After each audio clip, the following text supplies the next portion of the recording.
Hello guys, I hope all is fine. Today we check out a beautiful sounding placement for snare drum and bass drum in between the 8th note grid. We need 16th note to play something in between the 8th note grid, while we count 8 notes as 1 and 2 and 3 and 4 and 16th we count as 1 E and a 2 E and a 3 E and a 4 E and a. We go for a snare placement on the A of 4, and in the second half we go for a bass drum placement on the A of 3. Since it is usually easier to figure it out with the hands first, we start with the snare drum placement to get a feel for it. So we now try to fit a snare drum beat in between the hits we play on the hi-hat. Everyone struggles with this at first. You can make it easier for yourself by exaggerating the movement of your hi-hat hand, by lifting it real high, and on the highest point of your hand, there you fit the snare drum beat. We give it a try at 34, 50 and 90 BPM.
Well done, everyone!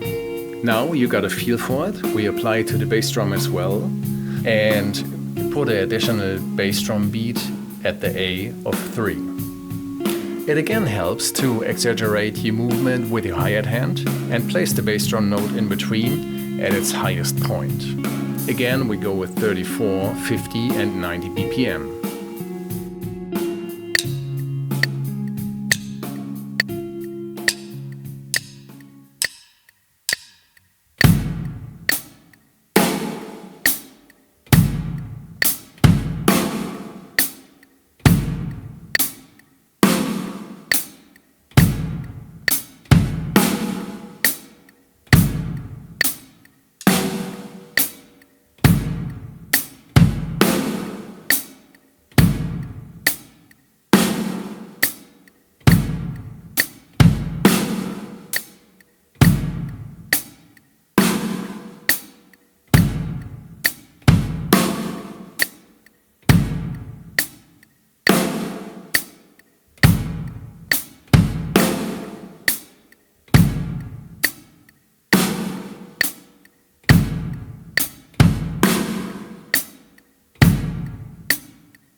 Well done, everyone! The placement in between the 8 notes grid isn't easy, so don't worry if it isn't perfect by now. It will be in the future with a bit of patience and practice. In many contexts it sounds more musical when you play the note in between a bit quieter. So try to practice this as well with a lower dynamic, with this new note in between the hi-hat strokes. That's it for now. Have a great day. See you next time.